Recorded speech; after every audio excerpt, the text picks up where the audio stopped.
Vou falar hoje sobre a infância e a psicanálise. O importante para o espírito é passar pela infância, período no qual é mais acessível a educação e a renovação do caráter. Allan Kardec. A infância é o período de crescimento que vai do nascimento até a puberdade, ou seja, do 0 aos 12 anos de idade. Segundo o Estatuto da Criança do Adolescente, considera-se como criança a pessoa com até 12 anos incompleta, enquanto entre os 12 e os 18 anos encontra-se na adolescência. A sexualidade infantil. Como a personalidade se desenvolve. De acordo com o famoso psicanalista Sigmund Freud, as crianças passam por uma série de estágios psicossexuais que levam ao desenvolvimento da personalidade adulta.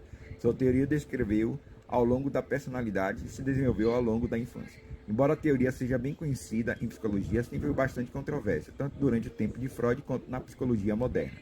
As fases sexuais de Freud, fases psicossexuais.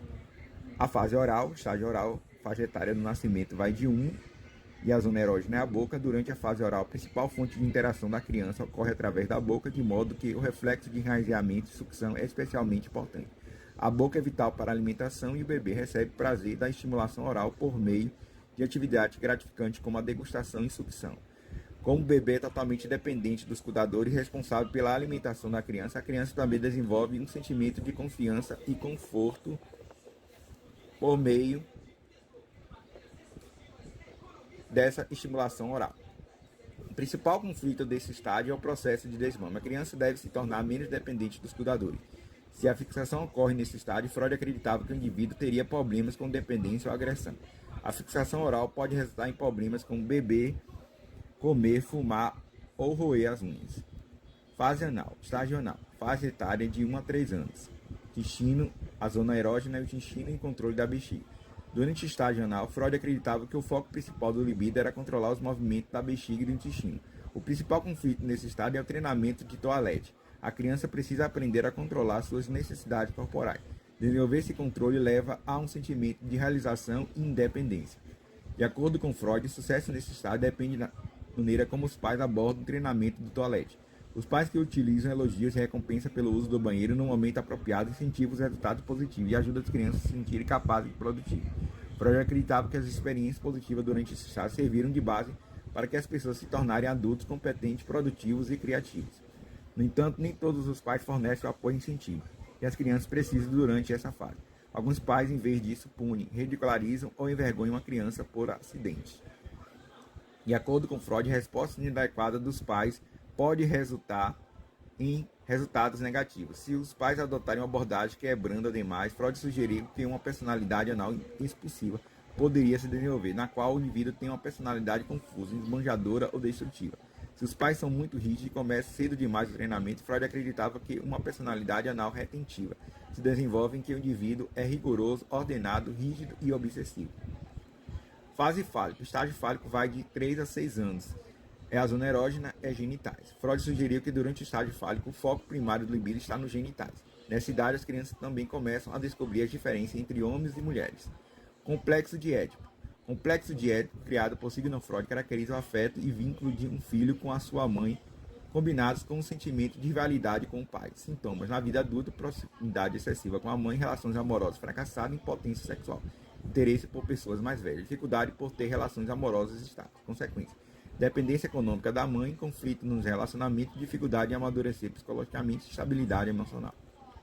Freud também acreditava que os meninos começavam a ver seus pais como rival pelos afetos da mãe. O complexo de Édipo prescreve esse sentimento de querer possuir a mãe e o desejo de substituir o pai. No entanto, a criança também teme que ele seja punido pelo pai por esses sentimentos, um medo que Freud denominou de ansiedade de castração. O termo complexo de Electra foi usado para descrever um conjunto semelhante de sentimentos experimentado por meninas. Freud, no entanto, acreditava que as meninas vivenciavam a inveja do pênis. Fase de latência. O período latente, a fase etária de 6 à puberdade. A zona erógena e sentimentos sexuais estão inativos. Durante esse estágio, o superego continua a se desenvolver enquanto as energias do id são suprimidas. As crianças desenvolvem habilidades sociais, valores e relacionamento com colegas e adultos fora da família. O desenvolvimento do ego e do superego contribui para esse período de calma. O estágio começa na época em que as crianças entram na escola e se preocupam mais com relacionamentos, colegas, hobby e outros interesses. O período latente é o período de exploração na qual a energia sexual é reprimida ou adormecida. Essa energia ainda está presente, mas é sublimada em outras áreas, como atividades intelectuais e interações sociais. Essa etapa é importante no desenvolvimento de habilidades sociais de comunicação e autoconfiança. Assim como nos outros estados psicossexuais, Freud acreditava que era possível que as crianças ficassem obcecadas ou presas nessa fase. Fixação nessa fase pode resultar em imaturidade e incapacidade de formar relacionamentos satisfatórios como um adulto. Fase genital. Estágio genital, fase etária, puberdade até a morte. Zona erógena, amadurecimento de interesses sexuais. O início da puberdade faz com que o libido se torne ativa novamente. Durante o estágio final do desenvolvimento psicossexual, o indivíduo desenvolve um forte interesse sexual pelo sexo oposto. Esse estágio começa durante a puberdade, mas dura todo o resto da vida de uma pessoa. Nos estágios anteriores, o foco era apenas nas necessidades individuais. O interesse pelo bem-estar dos outros cresce durante esse estágio. Se outros estágios tiverem sido contemplados com sucesso, o indivíduo deve estar bem equilibrado, aquecido e carinhoso. O objetivo desse estágio é estabelecer um equilíbrio entre as várias áreas da vida. Ao contrário dos muitos estágios iniciais de desenvolvimento, Freud acreditava que o ego e o superego estavam totalmente formados e funcionando nesse ponto. As crianças mais jovens são governadas pelo id, o que exige a satisfação imediata das necessidades e desejos mais básicos. Os adolescentes no estágio genital do desenvolvimento são capazes de equilibrar seus impulsos mais básicos contra a necessidade de conformar com as exigências da realidade e das normas sociais. Benefícios da psicanálise para a criança. A psicanálise infantil é uma abordagem terapêutica que busca ajudar crianças a compreender e superar traumas emocionais. Através da utilização de técnicas psicanalísticas, o psicanalista pode ajudar a criança a expressar e compreender seus sentimentos, pensamentos e comportamentos, o que é fundamental para o processo de cura e superação.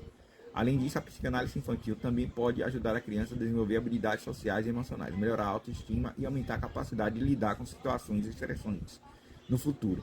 Nesse artigo do blog, vamos explorar como o psicanálise pode ajudar as crianças a superarem traumas. Quais são as técnicas utilizadas como o psicanalista pode auxiliar no processo de cura.